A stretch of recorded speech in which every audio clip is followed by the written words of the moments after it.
Entonces vamos a hacer una lectura en el libro de los Hechos. Vamos a continuar la secuencia y hoy corresponde desde el versículo 30 hasta el 33. Vamos a leer. Dice así: el Dios de nuestros padres levantó a Jesús, a quien vosotros matasteis colgándole en un madero. A este Dios ha exaltado con su diestra por príncipe y salvador, para dar a Israel arrepentimiento y perdón de pecado. Y nosotros somos testigos suyos de estas cosas, y también el Espíritu Santo, el cual ha dado Dios a los que obedecen. Ellos, oyendo esto, se enfurecían y querían matarlos. Para que estemos en el contexto de la enseñanza de hoy, les recuerdo que el sumo sacerdote, en el versículo pasado, ha acusado a los apóstoles de desobediencia por incumplir la orden que el Sanedrín les había dado de no predicar en el nombre de Jesús. Eso lo podemos ver en el 4:17, un poquito atrás lo podemos ver, 4:17 y 18. Le habían dicho: sin embargo, para que no se divulgue más entre el pueblo, amenacémosle para que no hablen de aquí en adelante a hombre alguno en este nombre. Y llamándoles le intimaron a que en ninguna manera hablasen ni enseñasen en el nombre de Jesús. Es decir, que entonces ellos los están aquí acusando de haber actuado con desobediencia al seguir predicando en el nombre de Jesús y de inundar a Jerusalén con la doctrina del Evangelio. Y ciertamente ellos habían desobedecido la provisión impuesta, porque para ellos, ante la opción de obedecer a las autoridades de Israel u obedecer a Dios, ellos sabían que debían obedecer a Dios antes que a los hombres. De tal manera que, así que por encima entonces de las autoridades terrenales, ellos deciden obedecer es al Dios del cielo. Al Dios del cielo deciden ellos obedecer. Y no obstante que esto lo tocamos en esa ocasión, yo quiero hoy hacer una breve reflexión sobre esto, porque es importante para todos los creyentes. ¿En qué se traduce esto de obedecer a Dios antes que a los hombres? Es importante que nosotros los creyentes lo entendamos. Y yo les puedo dar unos ejemplos. En este tiempo se han ido introduciendo diversas ideologías de género. Y casi todos los países han ido siendo inundados con esta ideología. Y los gobiernos, para complacer a esas ideologías de muchísimos pueblos, de muchísima gente que aupan esas ideologías de género, los gobiernos han ido introduciendo de alguna manera todos esos conceptos que involucran la ideología de género. De tal manera que de alguna manera las han ido imponiendo. Y todas estas cosas que se introducen en las sociedades, incluso a través de legislaciones, son contrarias a todos los preceptos de las Escrituras. Todas esas cosas que ahí se tratan de introducir e imponer en las sociedades a través de ellas son contrarias a lo que la Escritura establece. Y todos los creyentes debemos estar opuestos y en firme oposición contra todas esas prácticas que son contrarias y en rebelión contra la palabra de Dios.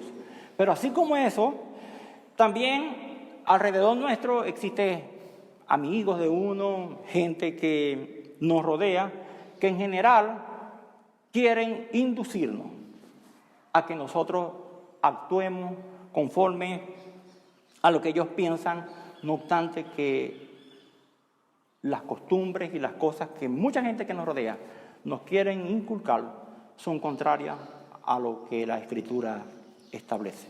Entonces los creyentes en cualquier circunstancia que nos toque, entre elegir obedecer a los criterios de los hombres u obedecer a la Escritura y a los mandamientos de Dios, nosotros tenemos que ser firmes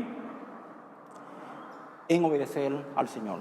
Y en el caso en particular, en el asunto de que aquí se trataba, a ellos se les estaba impidiendo que predicaran el Evangelio. O sea, le puse algunos de los ejemplos prácticos, pero en el caso concreto, a ellos se les estaba tratando de impedir que predicaran el Evangelio. Y predicar el Evangelio es un mandamiento que ellos habían recibido del Señor, como nosotros lo hemos reiterado muchas veces porque la Escritura lo enseña. Ese mandamiento también es para nosotros. De tal manera que nadie que pretende impedirnos a nosotros, que nosotros cumplamos con predicar el Evangelio o cumplir los mandamientos de Dios, nosotros podemos aceptarlo. Tenemos que ser capaces de resistirnos y decidir obedecer siempre a los mandamientos que la Escritura establece. Dice el versículo 30, el apóstol Pedro está haciendo su argumentación y continúa entonces, después que ha dicho que es necesario obedecer a Dios antes que a los hombres, él continúa en el versículo 30, entonces dice: el Dios de nuestros padres levantó a Jesús, a quien vosotros matasteis, colgándole en un madero. Según el versículo 28, las autoridades no solo lo han acusado a los apóstoles de desobediencia y de inundar a Jerusalén con la doctrina del Evangelio, sino que también los acusan de culparlos a ellos de la muerte del Señor, como ciertamente nosotros sabemos que ha sido, porque nosotros sabemos que esas autoridades, Anás y Caifás y las autoridades judías, habían participado y habían propiciado la muerte del Señor. Nosotros sabemos que es así. Ahora Pedro, quien habla por todos los discípulos, y nosotros vamos a ver al apóstol Pedro, que en muchísimas ocasiones él sale a hablarles por todos los discípulos. De tal manera que se asume siempre que Pablo está hablando por todos, o cuando obstante que, aunque diga que no es Pedro, estaban hablando también los otros apóstoles cuando él hablaba. De tal manera que, similar a los términos en los que ya había respondido en los versículos 3, 14, 15 y 17, nuevamente hace referencia. Vamos a ver lo que había dicho antes, para que veamos que está respondiendo de similar manera.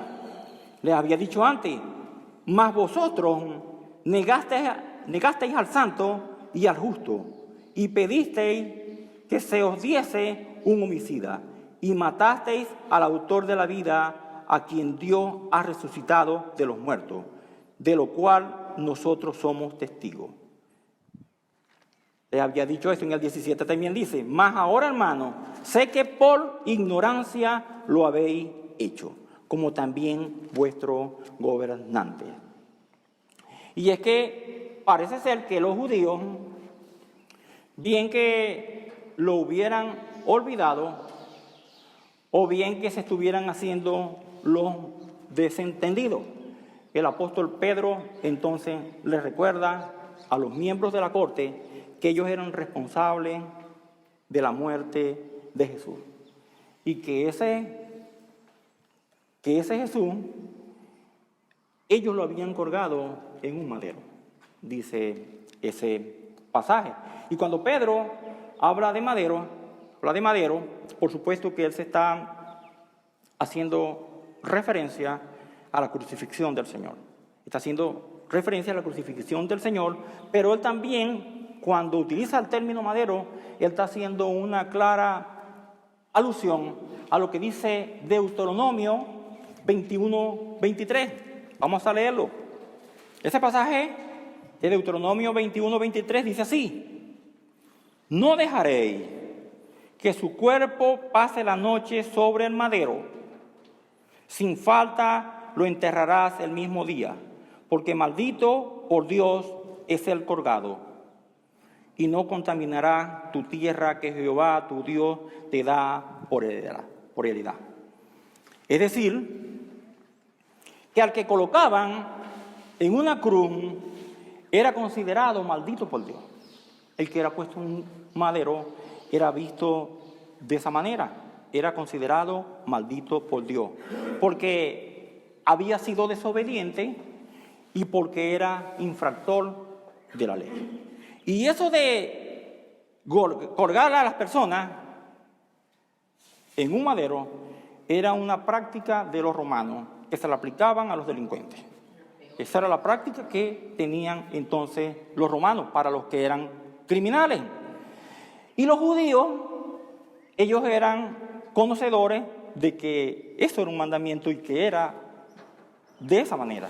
Es decir, que el que era colgado en un madero era entonces maldito por Dios. Así que cuando ellos incitaron a la multitud, que refiere Lucas 23, 20 al 25, vamos a leerlo.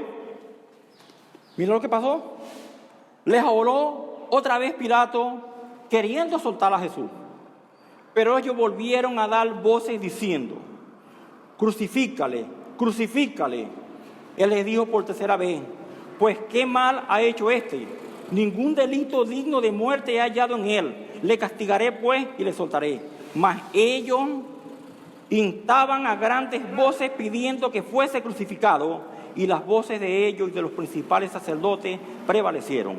Y entonces Pilato sentenció que se hiciese lo que ellos pedían.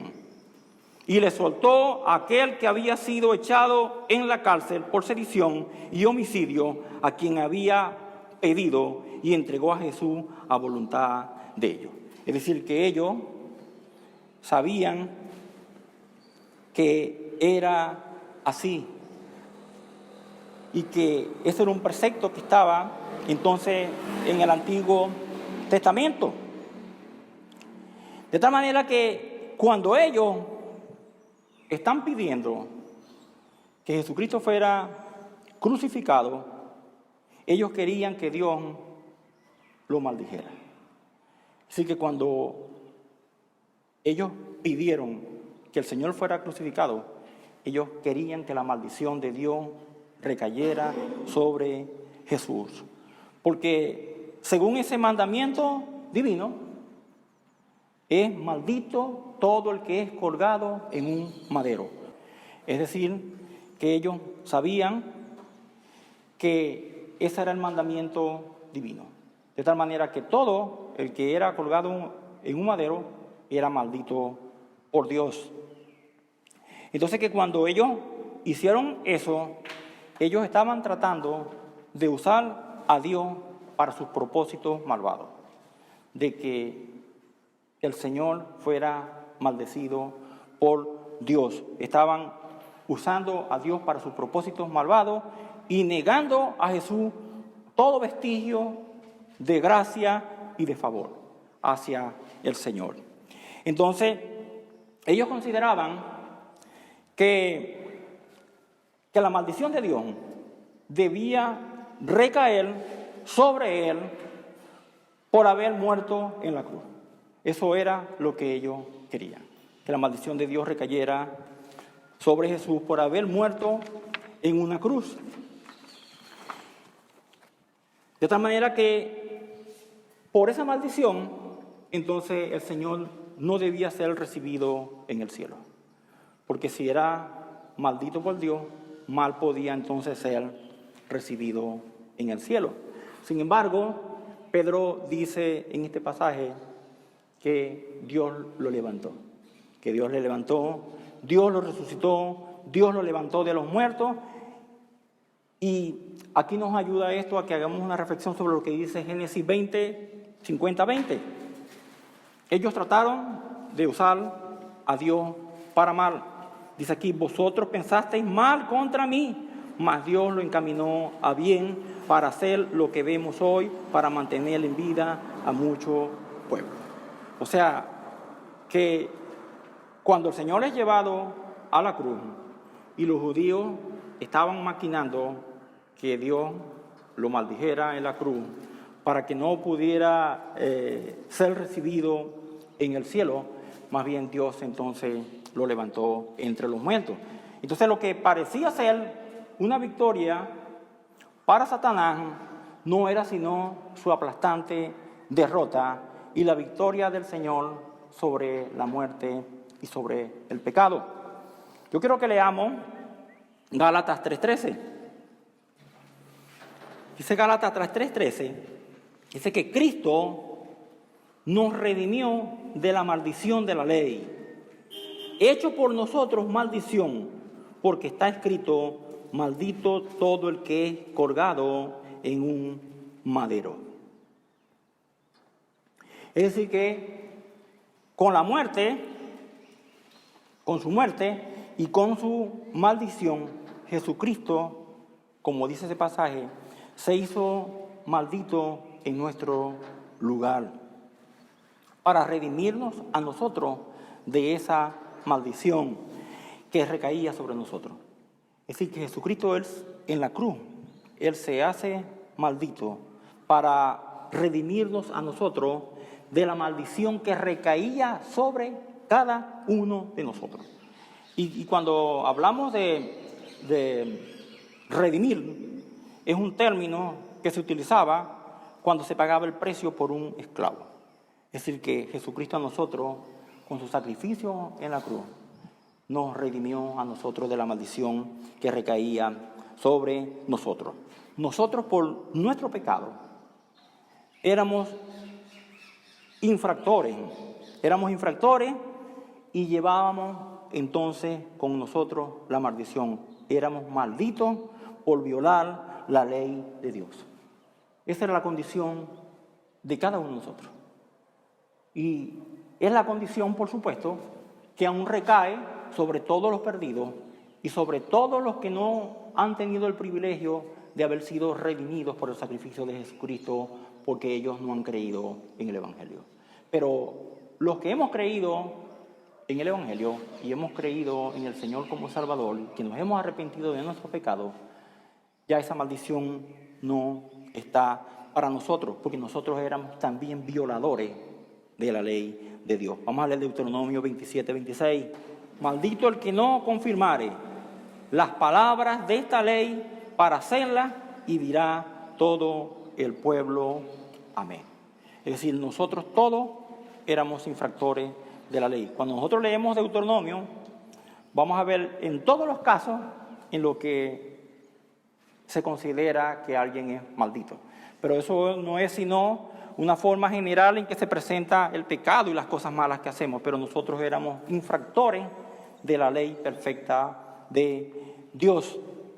Santiago, vamos a leer Santiago 2:10, porque cualquiera que guardare, escuche bien, toda la ley, pero ofendiere en un punto, dice, se hace culpable de todos. Y esto porque nadie puede cumplir de forma perfecta la ley de Dios. De tal manera que entonces esa maldición ciertamente recaía sobre todo. Dice el 11, porque el que dijo, no cometerás adulterio, también ha dicho, no matarás. Ahora bien, si no cometes adulterio, pero mata, ya te has hecho transgresor de la ley. O sea que pudiéramos no hacer todas esas cosas que ahí están, y aún así mantener esa condición de maldición sobre nosotros por nuestro pecado. Entonces, así que Él se hizo entonces maldito en nuestro lugar para librarnos de la maldición que recaía sobre nosotros. Porque con su muerte sustitutiva, Jesucristo hace una muerte sustitutiva, porque Él muere en lugar de los pecadores. Es decir, que Él muere en lugar nuestro, y a través de su muerte se llevó la maldición de Dios por los pecados que eran ajenos. A través de su muerte sustitutiva. Entonces Jesucristo, con su muerte en ese madero, Él se llevó la maldición que recaía sobre los pecados que le eran ajenos, porque no murió por los pecados suyos, porque Jesucristo era santo y era sin pecado. Es decir, que por ese madero, por esa muerte en el madero, y que lo que Pedro le está diciéndole a ellos, entonces podemos ser librados de esa maldición que recaía sobre todo. Romanos 8:1 dice que ya no hay condenación para los que estamos en Cristo.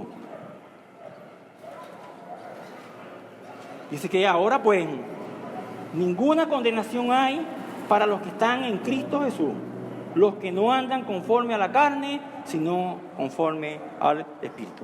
Es decir, como consecuencia del sacrificio de Jesús, entonces ya no hay condenación para los que estamos en Cristo. A este, dice el versículo 31, Dios ha exaltado con su diestra por príncipe y salvador, para dar a Israel arrepentimiento y perdón de pecado. Así que Pedro continúa con su argumento, es decir, a este Jesús que ellos mataron, dice Pedro, Dios ha exaltado por príncipe y por salvador.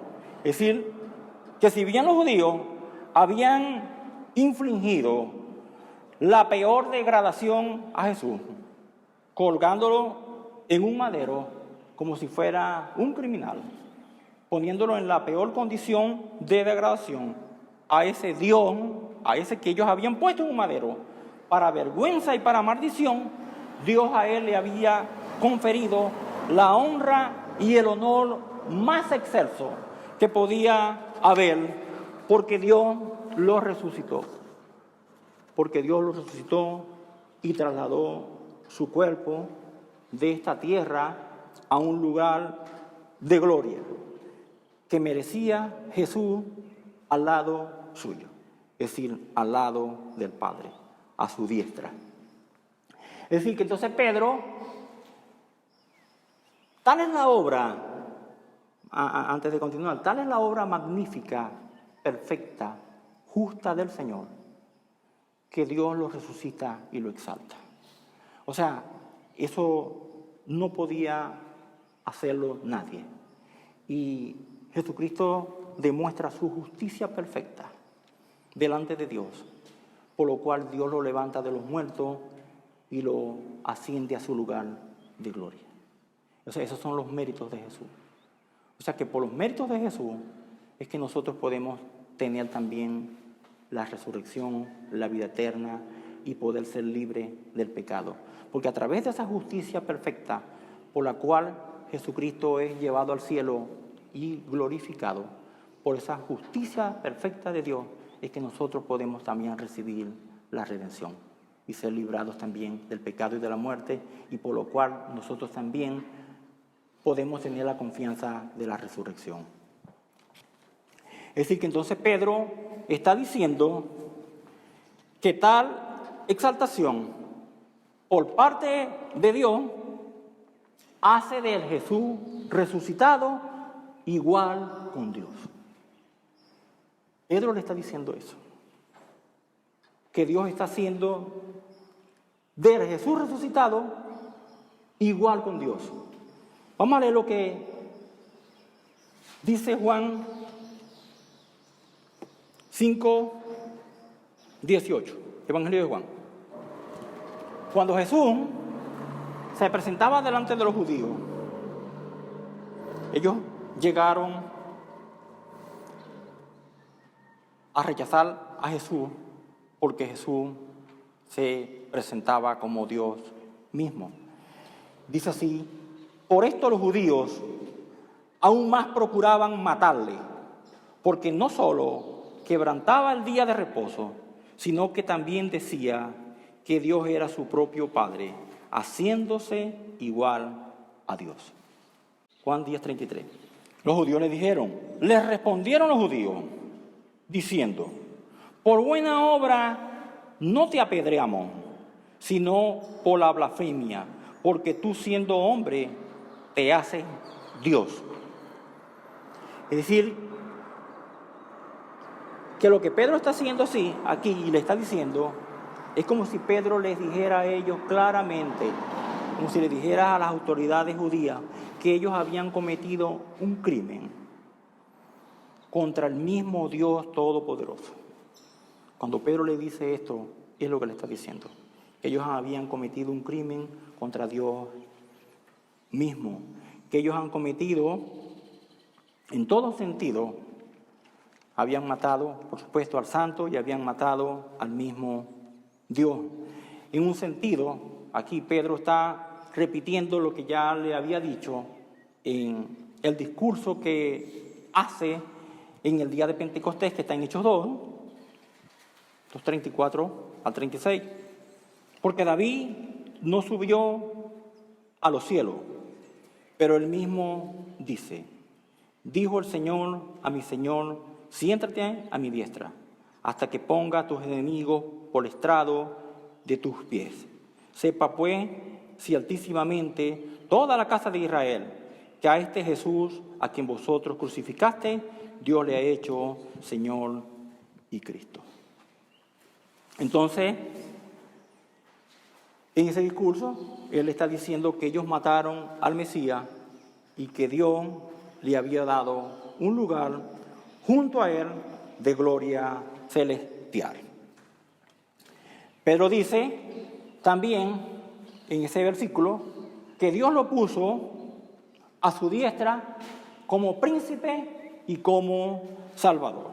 O sea que príncipe en ese contexto no es solamente un gobernante que por su posición exaltada y por su divina autoridad debía ser obedecido, sino también que un salvador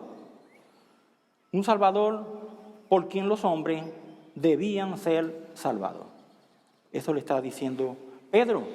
Y ya Pedro en el 4:12 le había dicho a los ancianos y a gobernantes judíos que solo en Cristo ellos podían alcanzar la salvación. Y ese Jesús Salvador es el que le podía dar la salvación a Israel. Es el que le podía dar la salvación a Israel solamente por la voluntad de Dios. Porque el arrepentimiento y el perdón de pecado es solamente un don de Dios. Y solamente podían recibirlo a través de ese que ellos habían colgado en un madero. Fíjense que el arrepentimiento y el perdón fueron los conceptos que se empezaron a predicar desde lo que se llama las buenas nuevas de salvación. Es decir, que cuando Juan el Bautista se aparece, empieza a predicar arrepentimiento para perdón de los pecados.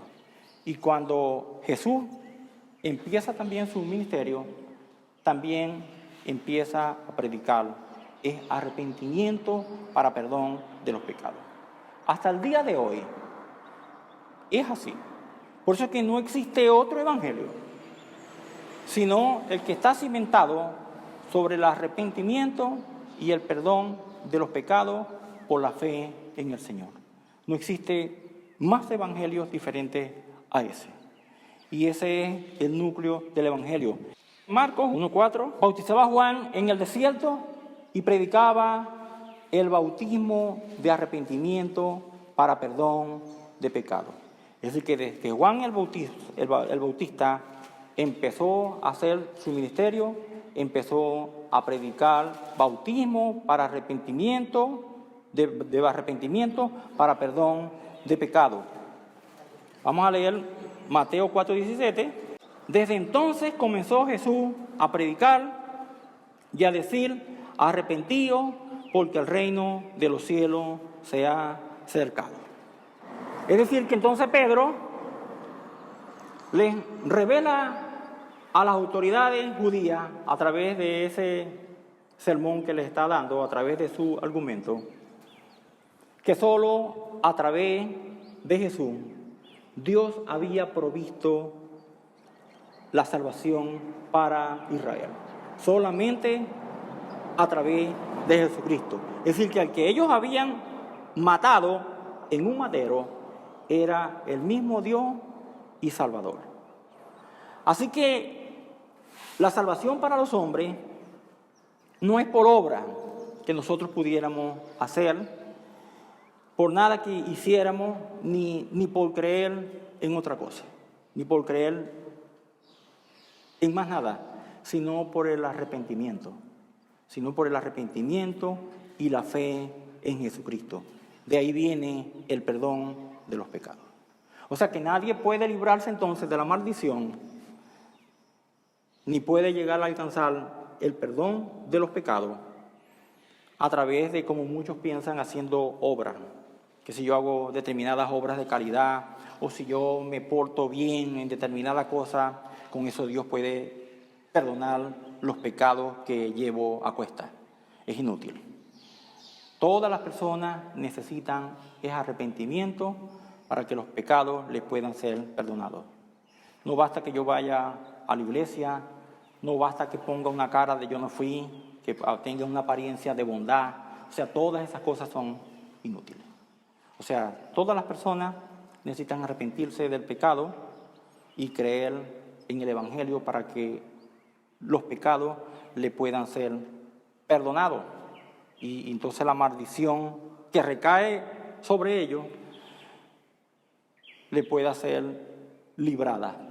Entonces Pedro le está diciendo a esos judíos que lo estaban escuchando, a esas autoridades del Sanedrín, que solamente podían alcanzar el perdón de los pecados es a través del arrepentimiento.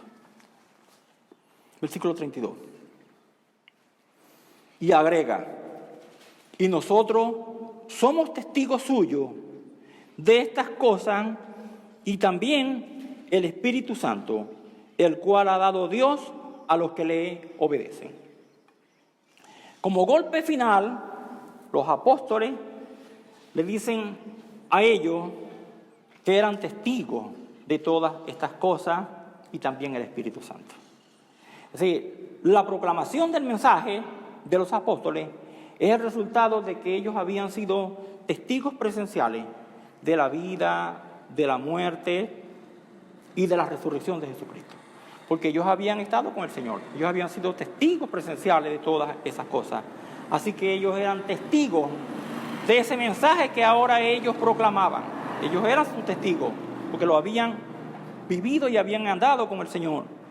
Pero también les dice que está el testimonio que el Espíritu Santo de Dios confirma a todos los que obedecen al llamado de arrepentimiento. Porque el Espíritu Santo solamente puede venir en quienes de verdad se arrepienten en obediencia a Dios. O sea, el Espíritu Santo no puede venir si no hay un arrepentimiento verdadero. Porque es la presencia de Dios en nuestras vidas, en nuestros corazones. Y si no hay un genuino arrepentimiento, entonces el Espíritu Santo no va a estar presente. Y de tal manera que entonces con el llamado al arrepentimiento y la fe en el Señor, entonces el Espíritu Santo viene a morar en los corazones de esos que han creído en el Señor. Entonces pueden recibir al Espíritu Santo. Vamos a leer Romanos 8:9. Mas vosotros no vivís según la carne, sino según el Espíritu. Si es que el Espíritu de Dios mora en vosotros. Y si alguno no tiene el Espíritu de Cristo, no es de él. Primera de Corintios 6:19. ¿O ignoráis que vuestros cuerpos es templo del Espíritu Santo, el cual está en vosotros, el cual tenéis de Dios, y que no sois vuestros, porque habéis sido comprados por precio? Glorificad pues a Dios en vuestro cuerpo y en vuestro espíritu, los cuales son de Dios, dice la Escritura. De tal manera que entonces el Espíritu Santo viene como consecuencia de un genuino arrepentimiento y de esa fe en el Señor. Entonces, por esta razón, los apóstoles no solamente están hablando como simple individuos, sino que su testimonio, lo que enseñaban, tenía el poder del Espíritu Santo, y el Espíritu Santo hablaba y hacía y obraba por medio de ellos. Porque siempre en el libro de los Hechos vamos a ver la presencia y la manifestación del Espíritu Santo obrando en todas las cosas que ahí están. Y por esa razón entonces ellos podían hablar con denuedo, hablar con ese poder de convicción la palabra de Dios. Por eso que dice que el Espíritu Santo también daba testimonio. Versículo 33. Ellos, oyendo esto, se enfurecían y querían matarlo. Algunos judíos, cuando oyeron el sermón de Pedro en Pentecostés, dice el pasaje que está en Hechos 2:37, dice que se compungieron de corazón.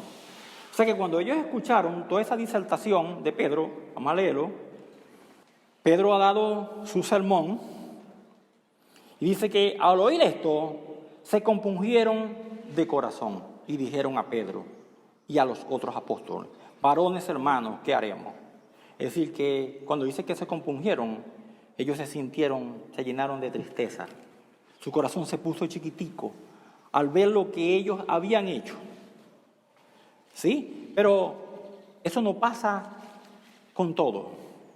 Y nosotros podemos tener, a veces por la gracia de Dios, de hablarle a la gente de la necesidad de arrepentimiento y de la necesidad de un Salvador, y la gente pudiera compungirse y pudiera arrepentirse y volverse al Señor. Pero algunos pudieran no actuar de esa misma manera. Pero en esta ocasión, la palabra de Pedro y todo lo que ha dicho, lo que ha logrado es herir a los sacerdotes en lo más profundo de su ser. Los ha herido en lo más vivo. Por tal razón ellos se llenaron de ira y se enfurecieron. Se enfurecieron. Y dice el pasaje que entonces de inmediato ellos empezaron a tramar la muerte de los apóstoles. Es decir, que los sacerdotes se dieron cuenta que al enseñar el Evangelio, los apóstoles decían continuamente en Jerusalén que ellos eran culpables de derramar sangre inocente y de matar al Mesías. Es decir, que entre las cosas por las que se llenan de ira, además de esto, o sea, a ese que era un criminal, y que había sido maldito porque había sido puesto en un madero y maldito era por Dios, entonces a ese Dios había resucitado. A ese que había sido colgado en un madero y maldito por Dios, o sea, con eso que había sido exaltado igual a Dios mismo. Eso era una cosa imposible para ellos. Entonces por eso se llenaban ellos de ira, porque además de no ser capaces de reconocer su culpabilidad, de reconocer su pecado y su maldad, ellos negaban a Dios. Entonces el Evangelio, por lo tanto, a ellos los ponía a ellos bajo juicio. Los ponía bajo juicio y los llamaba, por supuesto, lo que hace el Evangelio con todo pecador. Los llamaba al arrepentimiento y los llamaba a la fe en el Señor. Los llamaba a la obediencia. Los ponía bajo juicio para que ellos se arrepintieran. De tal manera que entonces a verse acorralados y ante una decisión crucial de arrepentirse del pecado y de su crimen y creer en el Evangelio, ellos prefirieron responder con orgullo y con ira ante la verdad. Es decir, que ellos, su corazón no se compungió, ni se llenaron de tristeza por su maldad, por la necesidad de un Salvador, sino que contrariamente se llenaron de orgullo y se llenaron de ira. Y por eso que el orgullo es un pecado terrible que deberemos siempre considerar, porque el orgullo es un pecado terrible delante de Dios, y la gente suele en algún momento ser confrontada con la verdad del Evangelio. Cuando se lo predicamos, la gente es confrontada en la condición pecadora que arrastran encima, porque todos sabemos que somos pecadores. Pero cuando le predicamos a la gente el Evangelio, que llama a la gente al arrepentimiento, las personas pueden ponerse en esta misma condición que estas autoridades judías. Es decir, que cuando lo pones delante de la necesidad de un Salvador, entonces ellos también tienen dos opciones: o arrepentirse del pecado para salvación, o tratar de preservar su orgullo. Es decir, la gente dice: yo no soy así como me dicen. O sea, yo no soy tan malo como me estás diciendo. Yo no soy verdaderamente pecador porque yo hago cosas buenas. Yo no soy tan mala persona como me dicen. Pero el que responde ante la verdad del Evangelio, el que responde con orgullo al llamado al arrepentimiento, él lo hace es para muerte. Lo hace para muerte. Vamos a leer 2 de Corintios 2:15 y 16. Mira lo que dice: mas porque para Dios somos grato olor de Cristo en los que se salvan y en los que se pierden. A esto ciertamente olor de muerte para muerte, y a aquello olor de vida para vida. Y para estas cosas, ¿quién es suficiente? Es decir, que el Evangelio es olor fragante a los que creen, a los que se arrepienten, y es olor de vida. Pero para el que no se arrepiente, el Evangelio es olor de muerte. Es olor de muerte. Para ellos, el Evangelio resulta ser repugnante. Por eso, así como los judíos se enfurecían entonces contra el Señor y tramaban su muerte, como lo hacían con el Señor, entonces ahora también tramaban la muerte de los discípulos. Sin embargo, nosotros por la Escritura sabemos que algunos de los sacerdotes también llegaron a creer. Y lo podemos ver en el 6:7, Hechos 6:7. Y crecía la palabra del Señor, y el número de los discípulos se multiplicaba grandemente en Jerusalén. También muchos de los sacerdotes obedecían a la fe. Quiere decir que incluso muchos de los sacerdotes que escucharon el sermón de Pedro también llegaron a creer. Entonces, en conclusión, es penoso que mucha gente, por orgullo, para no arrepentirse de su pecado y tener que someterse a Dios para que puedan entonces ser salvos, ellos simplemente prefieren no creer para muerte y para condenación. Por eso que el Evangelio para ellos es olor de muerte, porque para ellos el Evangelio es repugnante, pero para los que creemos es olor de vida. Vamos a orar. Padre, En el nombre de Jesús, te queremos dar las gracias, Señor, porque tú eres nuestro Dios y eres nuestro Salvador, Padre. Nosotros te bendecimos, Señor, porque eres tú, Señor, quien nos ha guiado, Señor, a esta preciosa salvación, Señor. Ha sido, Señor, tu gracia, Señor, tu misericordia, Señor, y tu obra preciosa en la cruz, Señor, por la cual hemos sido librados, Señor, de la maldición que recaía, Señor, sobre cada uno de nosotros, Padre. Nosotros te damos las gracias, Señor, porque tu palabra enseña que ya no hay condenación para los que están en Cristo, Señor.